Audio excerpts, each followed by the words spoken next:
Stress is something we all deal with. It's everywhere in our culture and especially woven into military life. Moves, deployments, unpredictable schedules, parenting largely on your own, finances, careers, relationships. Stress shows up in so many forms. And for most of us, it's not occasional, it's daily. If you're listening right now, feeling overwhelmed, tense, or like you're constantly on high alert, I want you to know that what you feel is normal. But I also want you to know this. You have a powerful, often overlooked tool for dealing with stress and overwhelm. And today, we're talking about what it is and how to use it.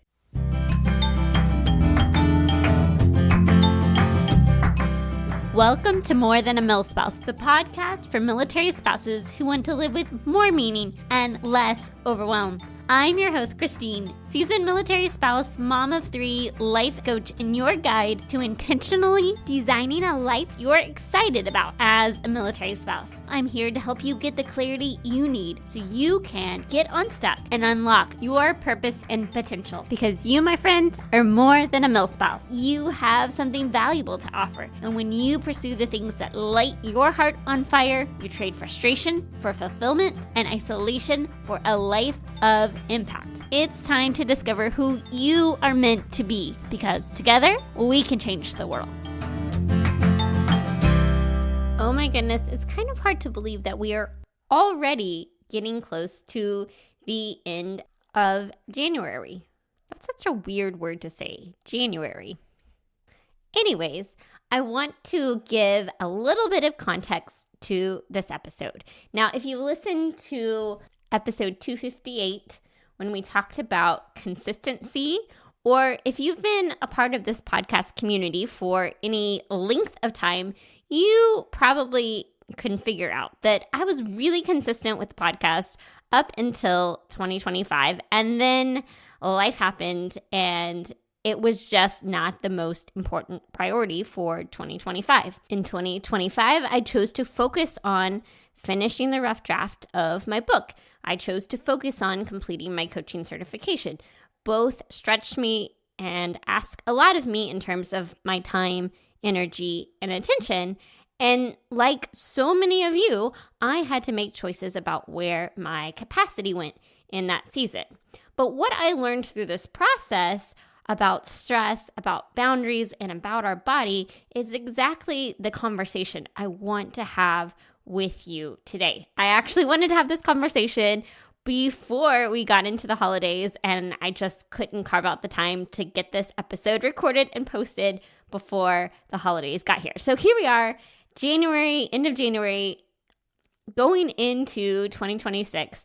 And I think it's important to have this conversation now because so many times we think of the holidays, we think of stress. So we're thinking, okay, let me think about stress. But we don't think about stress as much in January. But it is an important thing to think about as we are entering into a new season, a new year. Here's why. So when it comes to the start of a new year, I love goal setting. I love planning. I love a fresh start. I love the thought of starting something new, going to figure out how I want to grow in the year, what I want to stretch myself towards, all of the things that come with a fresh start in a new year, and setting intentions and goals for the days ahead. Those are all really fun things for me to think about and fun things for a lot of us to think about.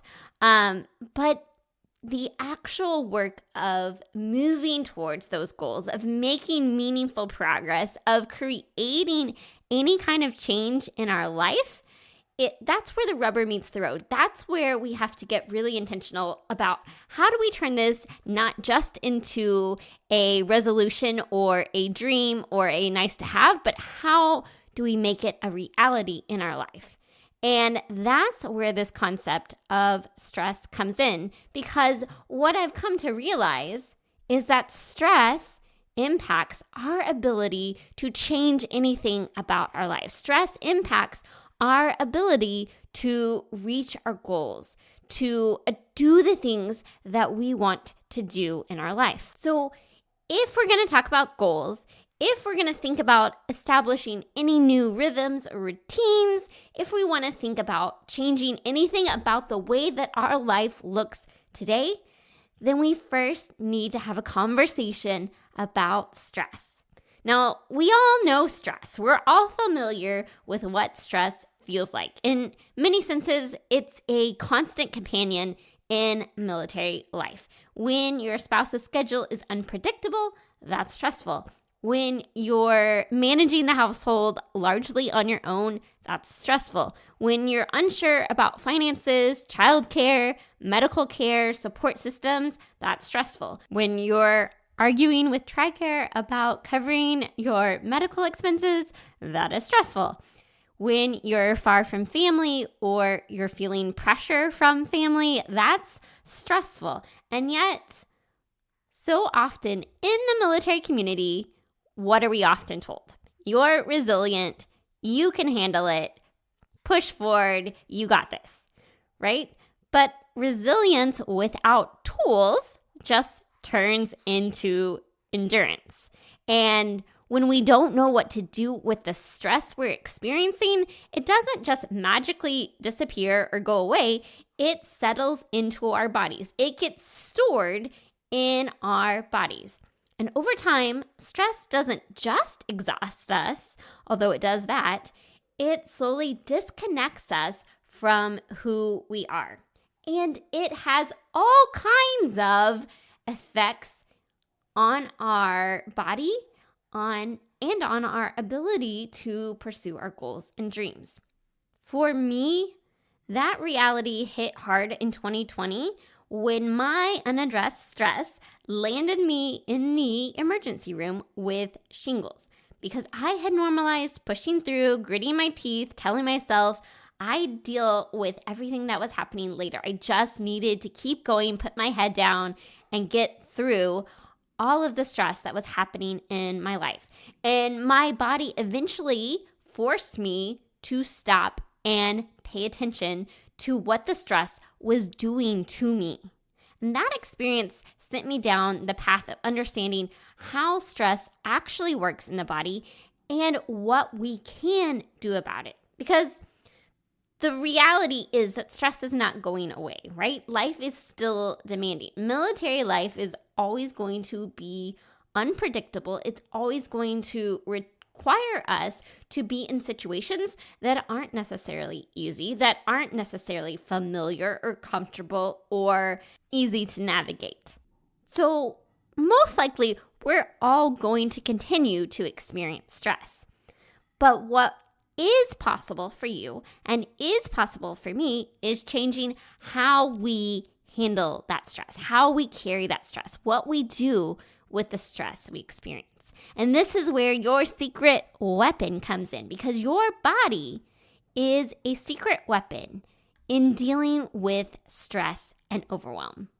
Now, what in the world do I mean by a secret weapon? Your body is here to protect you and keep you safe. Your nervous system is constantly scanning your environment and asking one simple question: am I safe or am I in danger? And when it perceives stress or a threat, it activates what we call our fight or flight response. Your heart rate increases, your muscles tense, there's a cascade of hormones that are released in your body. That's your body trying to protect you, which is incredibly helpful when there's real danger. But here's what happens in everyday life that many of us get stuck in this stress response, reacting to what happens. That is keeping our stress levels high. We have crazy schedules, we have emails, we have finances, we have family dynamics, and our body is saying, okay, you are in an emergency situation. There's real danger here.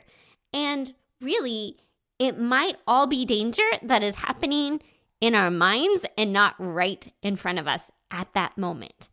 So what we need to know is that until your body feels safe, clarity, confidence, and the ability to make real change is always going to feel more difficult or out of reach. And our goal here is not to eliminate stress, but to learn to listen to our body and help it feel safe so that we can stay regulated and that we can grow and change and love our life even in the midst of chaos.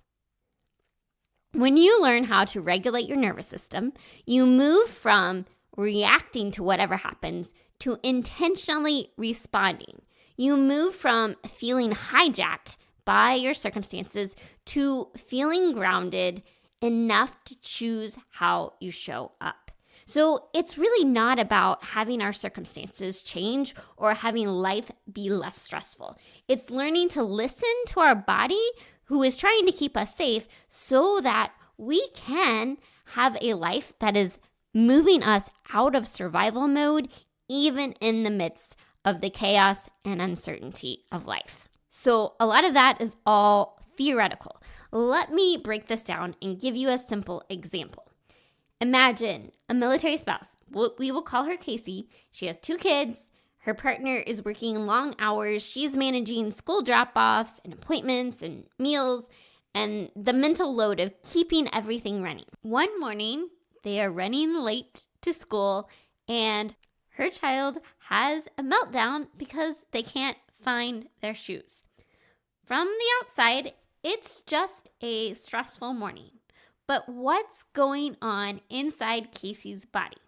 Her heart rate is spiking, her chest is tightening, her thoughts are racing. Oh no, we're late. How did my child lose their shoes again? What is going on? Why can't they get it together? Casey's nervous system has been triggered. It has gone into fight or flight mode. And that's because her body is sensing that something is not right. There's danger, there's stress, and it's releasing all of the chemicals and hormones to help her address the danger. So what happens in that moment?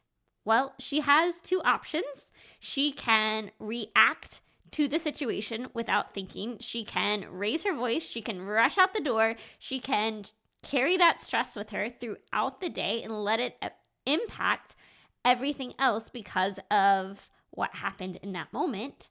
Or she can pause. She can take a slow breath. She can feel her feet on the floor. She can remind herself that it's not the end of the world. It's going to be okay. We will find the shoe. We will make it to school. Everything is going to happen. The situation doesn't change, but what does change is her response and her capacity to respond to the chaos of that situation with calmness. Now, you and I both know that we don't always respond the way that we should, right? Something is going to set us off, trigger us. Being late is a huge one because I'm trying to get the kids out the door. They are supposed to know where their stuff is and they don't always. And it is so tempting, and I've done this time and time again, where I react to the situation rather than responding intentionally. But the more that I try to train myself to respond rather than react, the more I'm training my nervous system. It's okay. We're going to deal with the situation and we don't have to move into this fight or flight mode. Stress is a part of life. We are going to be in situations where our nervous system gets dysregulated, and we all have the ability to help ourselves regulate our nervous system so that we can respond intentionally rather than react. So I want to do something with you right now. I want us all to take a slow breath in and a longer breath out. Breathe in, breathe out. Again, inhale, exhale. Now, notice your body after doing that. That pause may seem insignificant, but it actually lowered your heart rate and it created space for your body to shift out of alarm mode, reaction mode, and into calmness and clarity.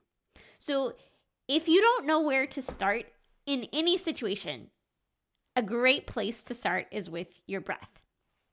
Because your nervous system has two primary states. One is the fight or flight mode. When we are on high alert, we're reactive, we're protective.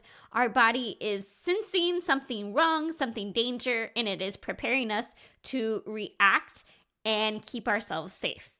The other mode is often called our rest and digest state, where your body feels safe enough to think clearly, to regulate your emotions, and to recover.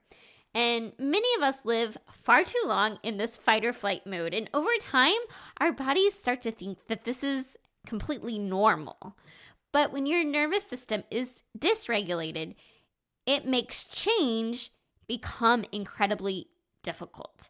You're more reactive, more exhausted, and more likely to fall back into patterns that actually don't serve you and don't help you show up the way that you want to show up in your life. So regulating your nervous system doesn't mean avoiding stress. It means teaching your body, this is hard, but we are safe and we can respond with calmness and with intention in this moment. So how do we actually do that? Well, there's two key pieces to this. There's these small, consistent things that support regulation over time. Things like getting enough sleep, things like getting proper movement, nutrition, setting boundaries. None of those things are going to change how we react overnight. But all of those things are helping build our nervous system regulation, move us out of the flight or flight mode and into that rest and digest state. So there are the small things that we can do to support our regulation over time. And then there are the things that we can do in the moment when we are in the middle and we start to notice that our nervous system has become dysregulated. Things like slowing your breath, moving your body, grounding yourself in your senses, stepping outside, giving yourself a pause before you respond. And really, there's a third component to this, and that's finding out what your personal regulation toolkit looks like. The things that help your body calm down, because each of us are different. For some people, it's turning on some music. For others, it's just having some meditation or a time of silence. For some of us, it's being in nature. For some of us, it's journaling, comfort, warmth.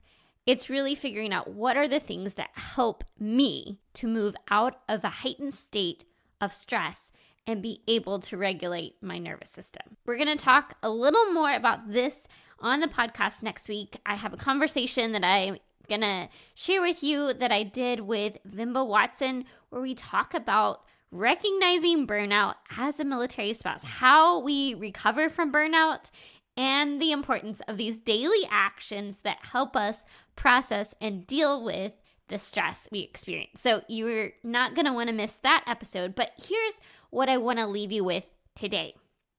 I want to leave you with the challenge of choosing one small thing that you can do this week to support your nervous system. It could be choosing to go to bed a little bit earlier. It could be trying to carve out some time for some movement during the day. It could be turning on some relaxing music. It's figured out one thing that you feel like you can do this week to intentionally care for your body and help it feel safe. Now, if you are listening to this and thinking, I've tried all these things before and I've never been able to stick with anything, and I know that my nervous system is feeling dysregulated, that I'm dealing with all of this excess stress, and I don't know how to process my stress, that might mean that you're in a state of your nervous system being regulated, which means it's harder to make long-term changes.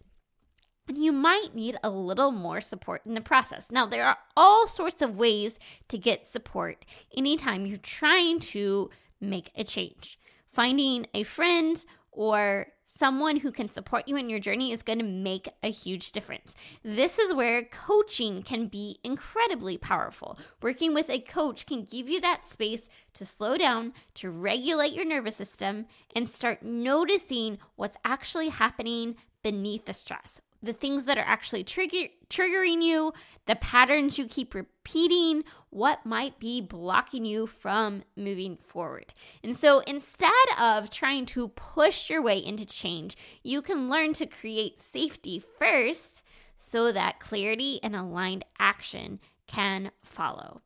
I hope that 2026 is the year that you choose to prioritize your well-being and the year that you choose to regulate your nervous system, not so that you can do more, but so that you can truly create a life you love without losing yourself along the way. If you want to chat more about what that could look like for you and how to get the support you need to move forward, feel free to check out the links in the show notes or send me a DM on Instagram at the Milspouse Coach. But hear me when I say this. Your body is not working against you.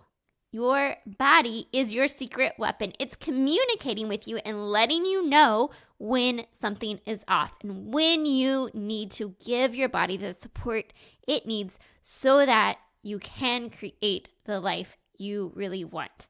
And when you learn to listen to your body, to regulate instead of push through, real change becomes possible. All right, friends, I will be back again with you next week. Until then, may you live filled, fueled, and full of joy. Hey, amazing Milspouse. Before you go, I want you to know that I love hearing from you. The More Than a Milspouse community exists to help you thrive as a military spouse. Figure out what lights your heart on fire and empower you to live with purpose and impact. You can have an incredible impact simply by heading over to iTunes to subscribe and leave a review. But your impact doesn't stop there. You can empower those around you simply by sharing an episode with a friend or neighbor, someone who needs a little encouragement in this military life. And if this episode was meaningful to you, spread the love by taking a screenshot of this episode and tagging me on Instagram so we can continue to reach more people, change more lives, and shift the way that military spouses look at life. Because we are better together, and together we can change the world. Let's do it.